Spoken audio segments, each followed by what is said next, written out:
High volatility in the markets means high implied volatility in options. What do you do when IV heads toward the ceiling? The Risk Wranglers will break it down and more after the bell.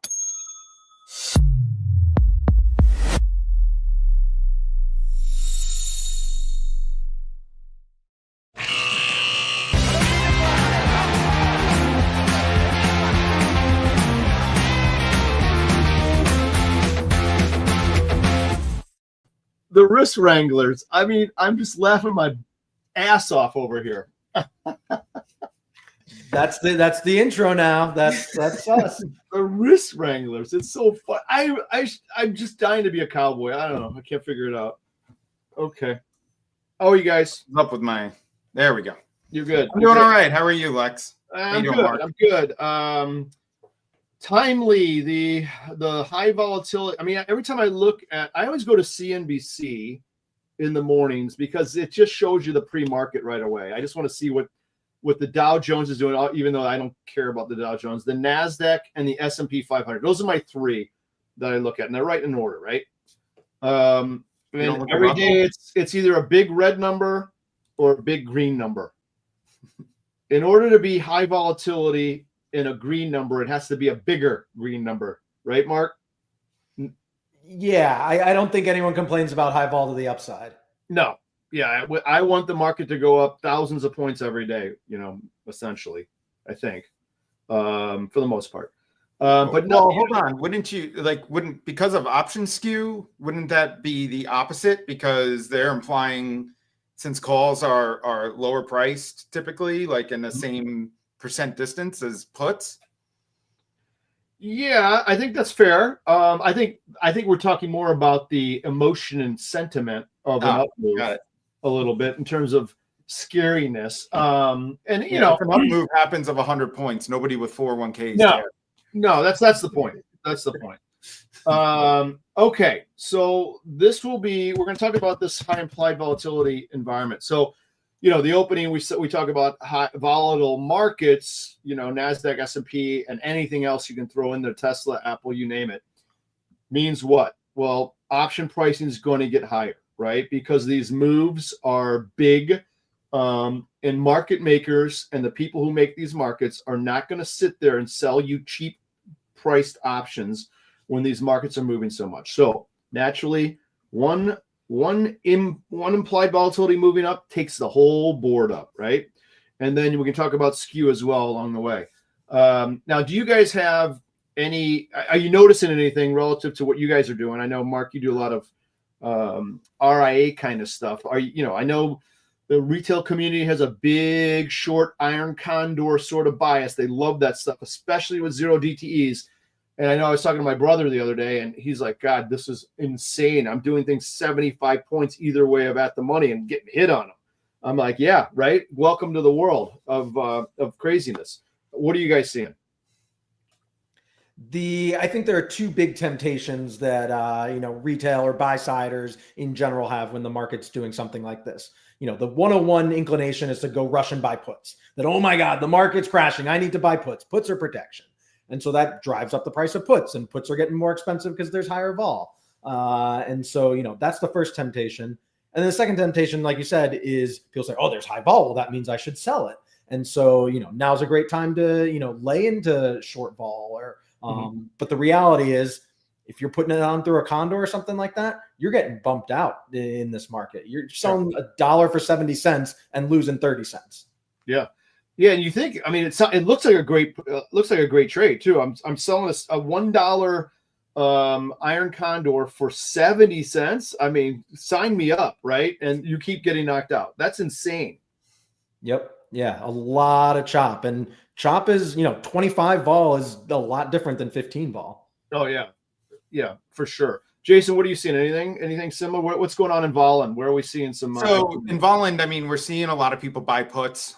Pretty much as soon as like 5,800 was broken, the puts started getting bought in volume, in bulk. Right. And that's we started seeing an assisted drop because of that. Dealers get long deltas and they have to sell, right? Yep.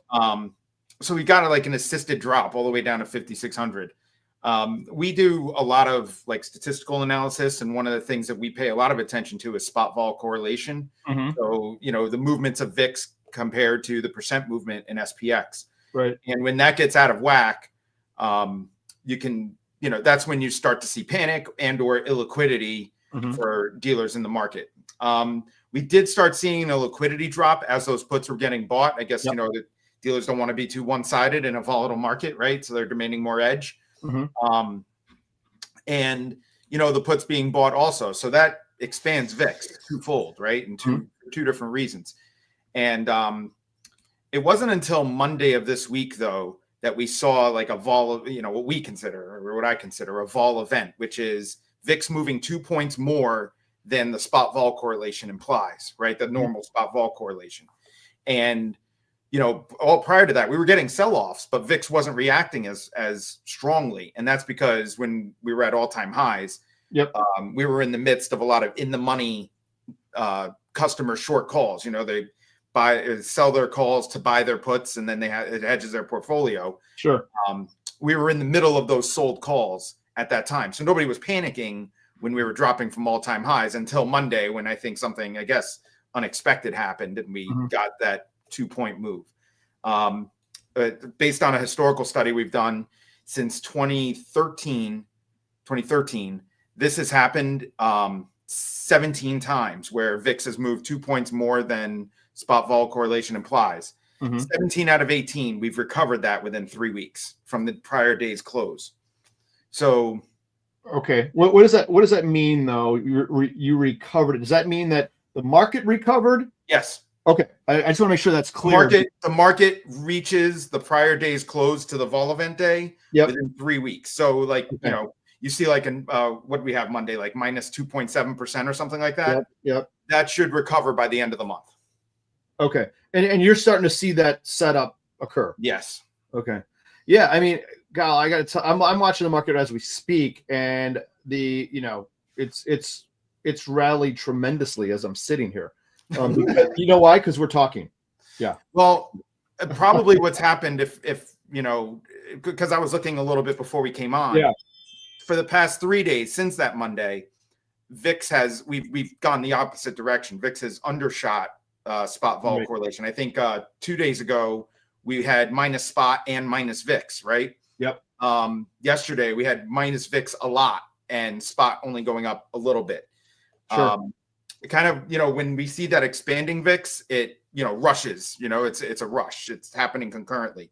When we see the squeezing VIX a little bit, it's almost kind of, I relate it to like a cartoon guy running. They run in place for like, 3 seconds and then they go, right? Yeah.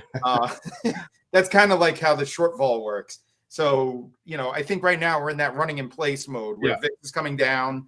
Yesterday was only what, a 0.5% move, only a 0.5% move. Sure. And VIX is implying what, like 2% move a day. So, so historical volatility is beginning to at least calm down, beginning to.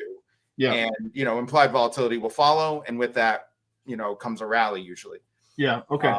That's what we're seeing. Yeah. So what kind of things can the retail person do? And listen, I will totally accept the answer.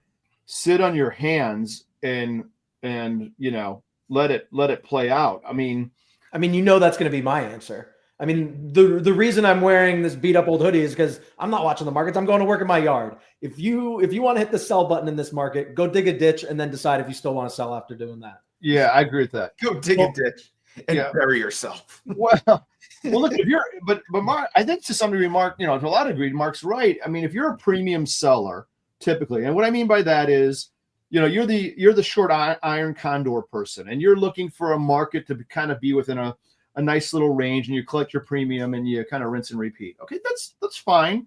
That typically works. In this environment, you don't know what you get. To the upside and the downside, even though we like upside moves, if you breach a short to the upside, you have the same problem you do to the downside. It just happens differently. So those people, and I talk to them a lot. I talked to someone the other day who's just bitching and moaning about, I'm losing so much money with my short iron condors because I keep getting breached. I'm like, you know what you should do? Close it up, take a deep breath, and go do something else for now and come back and let this settle in, right? Regime changes are difficult. Jason Yeah. sort of pointed to it on the, with the reactivity of vol and spot vol correlation, that both with the move up in vol and with the resulting move down in vol that'll eventually happen, it's a little sticky in terms of, getting out of that regime. And, it's sticky going from low vol to high vol because we didn't react 2 months ago when the market sold off a little bit. So why do you react to the first 100 or 200 points down? So vol's always going to be a little sticky because the bias is generally towards the south side with implied volatility. So, it is going to be a little bit like that cartoon character getting running for, good reasons. Sure. But when it moves, and you got to be aware of that. And no mas, no more iron condors, no more short puts, and resist the urge to be on the buy side too. The typical premium seller is getting destroyed here, not just because of the strong movement, but especially when implied volatility is expanding, you don't even have an exit plan because iron condors are short vol trades. So when implied volatility is blowing out and you're getting breached, you're pulling off at pennies on what you on the dollar. So you may have like a little bit of advantage like right now, but again, at some point in time, that cartoon character is going to run and you're going to get breached on the upside. You're not going to be very confident in your condors right now, even if they succeed once or twice. Right. No, I agree with that. So what about this idea? High implied volatility, you want to take advantage of selling something. I get it. What about broken wing butterflies up and down? I mean, if you're wonderful at picking direction, you pick a direction. But what if you did them both? Now, on major moves, these things tend to be cheaper because of the high implied volatility. And you want a big move. You want it to blow through strikes, assuming you do it, you structure it correctly. And we could draw that out. So if you make the second part of the broken wing butterfly a tighter dollar spread, that means you want it to run through because you have, your long debit spread is bigger than your short credit spread.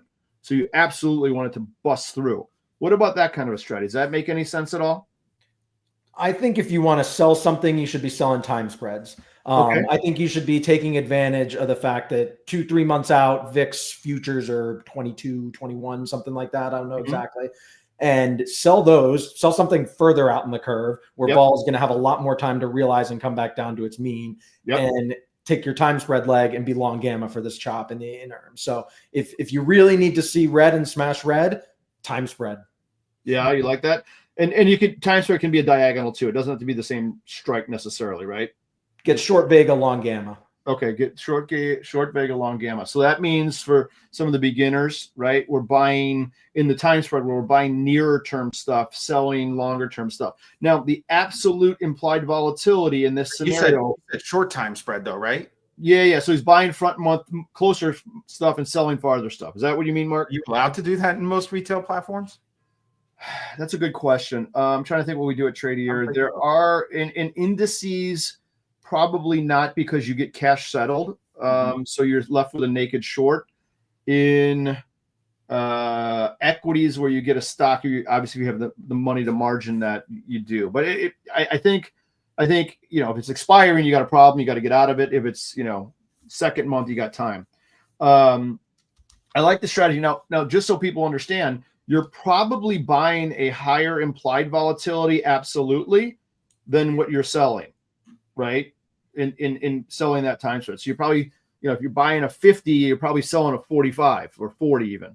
So just make sure that you're not selling the average of those two. You're selling some other number that we talked about several shows ago, what the math is there. But you're still, purchasing a little bit higher volatility to get that gamma and sell that vega. But the whole curve, the whole implied volatility scale is moved up in your underline. So you're selling vega at a higher level. Right now, that's kind of tough. And I don't know if I'd agree with that right now, especially because right now we're backwardized pretty strongly, aren't we? Like March is a lot higher implied vol, and April's a lot higher implied vol than May and June, right? So I have the VIX futures curve in front of me from like 2 days ago. March is 25, May is like 22. Yeah. Yeah, then it's pretty flat from there on out. Yeah. Yeah. So I don't know. I mean, I do like the time spread, buying a time spread, but way further out because you do get that expanding vol. But I don't know. Usually I don't usually like to do that. The broken wing butterfly, if you have two of them on, it's almost kind of like when you have a strangle or something, like something similar to that. Yep. And I'm assuming that you're pointing your broken wing out of the money, right? You're not pointing it toward price. Yeah, I mean, if I were doing not them looking now, like Batman. yeah, if I were doing them now in any, I would. Tesla's gotten just the ever loving hell beaten out of it. Yeah. I would be doing an upside broken wing butterfly, and I'd probably, I have to look at the board, but I would do maybe a 15 strike long to short, and then a $5 to $10 strike my short to long. Yeah, so it's pointing away from price. Yeah, pointing away from prices. I think that could blow through, and I'd probably do it 30 days in, and I wouldn't do it 10 days in. Yeah. So somewhere between 11 days to 30, I'd try to structure that. I think I get it at a pretty good price too. If you're doing that though, dual-sided, that could get pretty expensive. I mean, you might as well just buy the strangle, right? Well, I don't know if it's that expensive. I mean, the strangle's got to be way more. It's only more by the amount of premium you're collecting on the far out wings that are short. Yeah. So it's not like that much. Yeah, I don't want to buy. I don't want. Yeah, I may be Vega neutral on my butterfly. I'm super Vega long, and gamma and theta long on my strangle for sure at really, really high volatility. But like everything else, we have this debate all the time, and we used to do this in the pro trading world. Is when implied volatility is high, it's high for a reason, right? And it's like musical chairs. If you own it, you probably can scalp your gamma in these markets, but one day the music's going to stop, and you better not be the one who doesn't get your ass in a chair when the music stops. Yeah. Otherwise, you're done. You're out of the game. So I like that time spread because you got a little tailwind for you. You got a little tail for it. Yeah, and I found out from someone texted me that you can sell a time spread to trade here. You need the naked short. You got to meet the naked short requirement to do that. So it's a cash secured put or or if it's on the call side, you got to be just meet the naked short requirement. So I think the naked short requirement for a call actually. I don't know. Maybe I'll get that in a second. I forget what it is. I think you have to have a certain amount of money and a certain option level certification. In theory, that risk is infinite, right? Yeah. Well, yes. The broker is short a put on you if it gives you any short call requirements. Right. Yeah. But you can do it. I mean, I'm sure you can do it. Portfolio market. Going back to the broken wing butterfly, dual-sided, and this goes for strangles and straddles too, which is why I don't like to trade them. You're going to lose on one wing. Well, that's like a double. You're going to lose on one ring, so you have to pay for that wing. Yeah, if the profit's on the other, and in order to do that on a dual broken wing butterfly like that, it needs to almost take its time a little bit so that you can, get more gamma when you actually realize a move. Yep.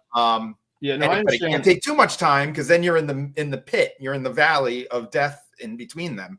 So, I mean, personally, like if you don't have any kind of edge, you're not going to get it from high volatility. Like if you're option trading and you don't have that edge, you're not going to gain it just because there's a different regime. So I think that sitting on your hands is you're liking the sitting on your hands, aren't you? Yeah. Well, the only thing that I would do if you're doing something dual-sided is on the upside, I like short Vega moves because eventually that implied volatility's got to come down at some point. But if it doesn't, on the downside, I like time spreads more because that's a Vega positive move. So the implied volatility gains from the move that you're hoping to realize is taken advantage of by those two trades, one side or the other, or just long gamma verticals. So that's the other thing too, is that skew is usually elevated at this point in time.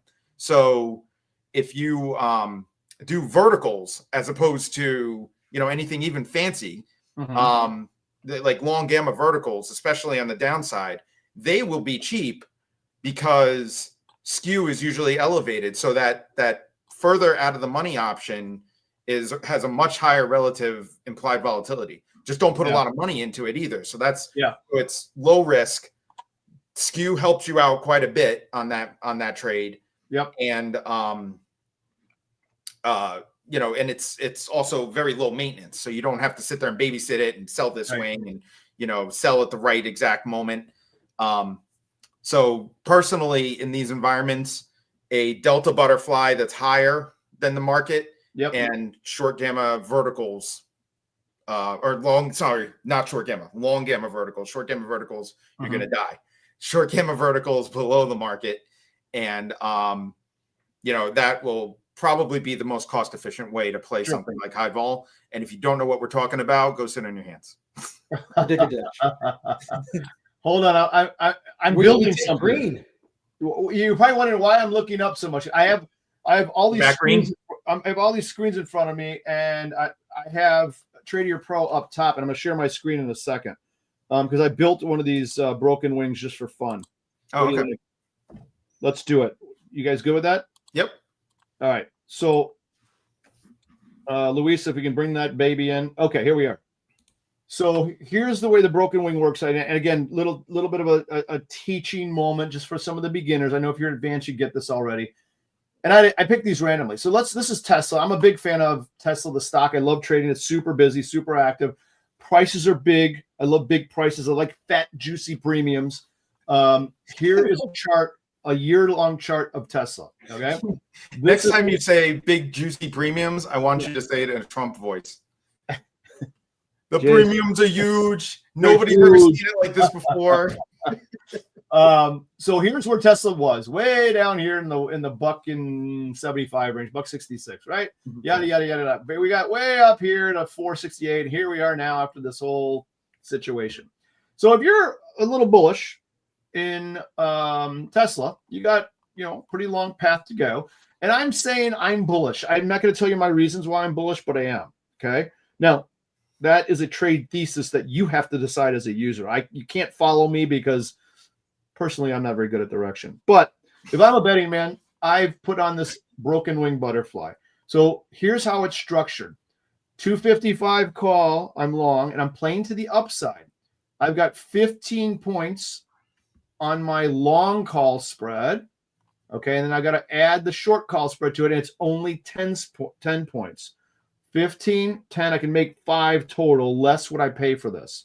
So midpoint's 230. I can make 5. I can make 270, right? So is that expensive? Not really. Okay, and look, you can play with this. You can say, I don't want to spend that much. Let's move it down to 10 and 5, and all of a sudden it goes down to $1.92. I like the 230 kind of level too, right? Because if I hit the middle point on this guy, right? I love hitting the middle point because now that spread is worth a lot. That's a home run. So the best point is that middle point right here. That's my max profit, is way up there. Make sense? Anybody want to comment so far? No. And look at what happens on the risk graph. You got infinite.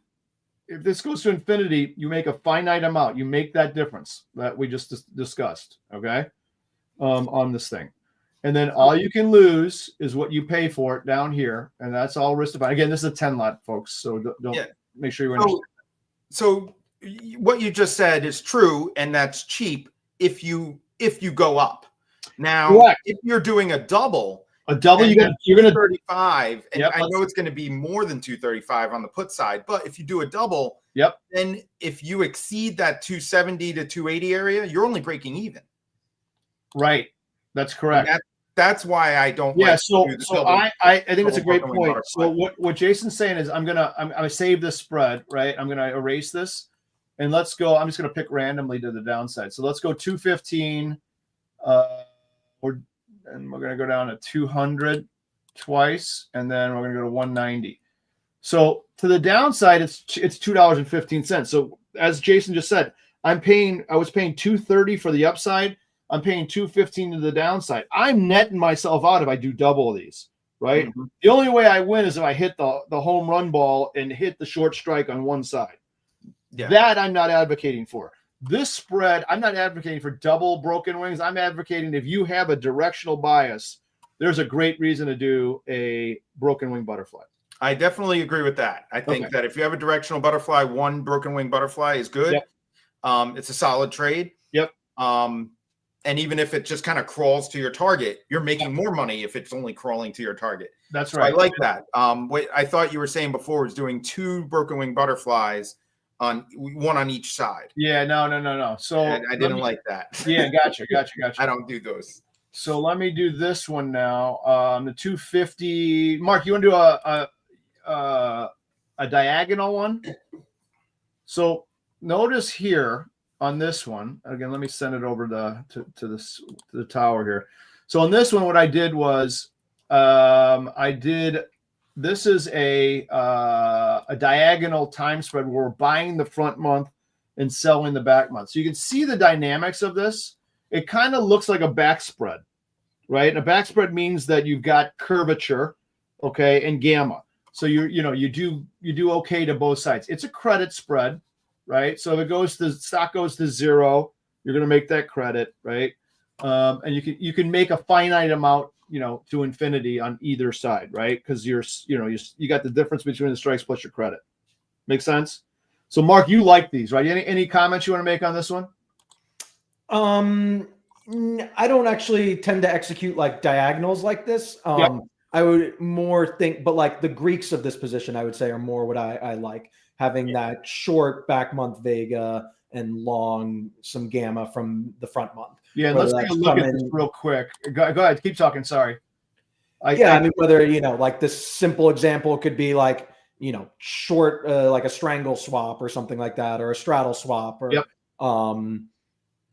Like you could also put it on with futures and sure. short long 0 DT straddles. Like you'd be crushing it if you bought an SPX straddle every day these days, even with this vol. Yeah. So and look.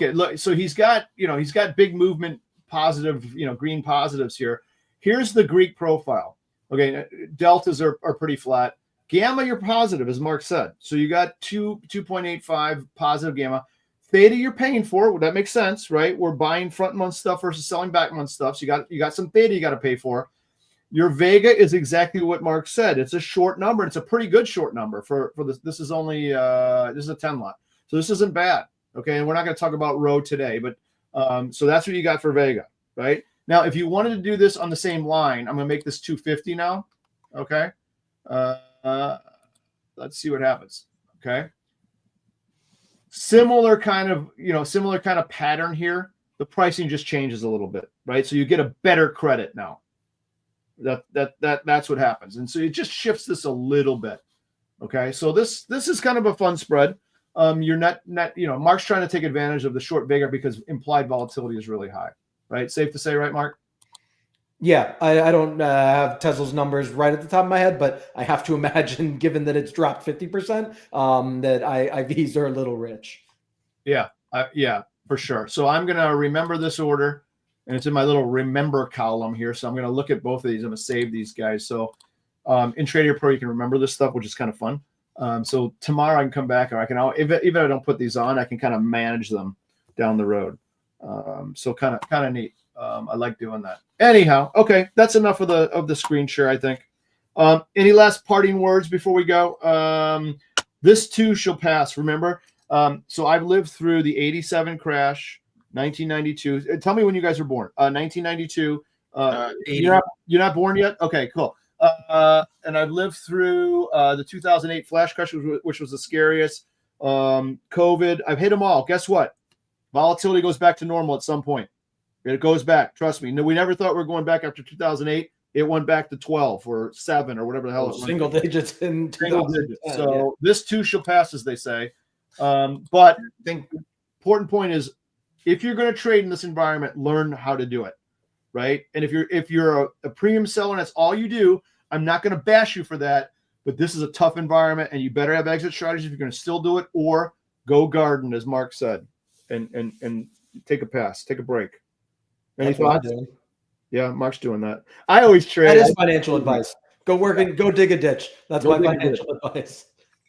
And for yourself. And our hot levels, Jason, on Voland are what again? Just before we leave, 5,500 is a big level. Right now for at like 5,700 and is like a big level in the near term. our studies have shown that we will hit 5770 before the end of March. Oh, okay. That's 17 out of 18 times that's happened. Okay, good deal. All right, good. So, and you're seeing a lot of put buys. So we got a lot of Support. negative gamma to the downside for the dealers. Yeah, By but the way, also positive Vanna. So when I was going to say, what does that comes mean? down, What does that mean to Vanna? So I was going to ask you that. Positive Vanna. So when implied volatility comes down, dealers are going to release their short hedges quite a bit. So yeah, so they're getting shorter. They're getting shorter on the way down, but they're getting I'm sorry. If vol comes down, that higher delta is going to come down, and they're not going to have as much of a long hedge against their short stock. Exactly, they're not going to have as much short hedge. Yeah, So they have to buy in their short hedge. Yeah. Okay, that's long Vanna or short Vanna? Long. I always get those confused. Long Vanna is negative spot vol correlation. Okay, that's where that comes from. Got it. All right, Mark. Any last parting words before we hit the road? Happy trading and stay safe out there. Yeah, I know it's dangerous. It's like whipping around on curves without seatbelts on, man. All right, guys, have a good one. I'll talk to you guys next time on the Risk Wrangler Show. Bam.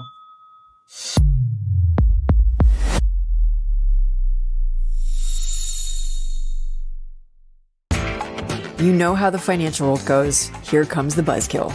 Please make sure to take some time to read this boring disclaimer. We will owe you one.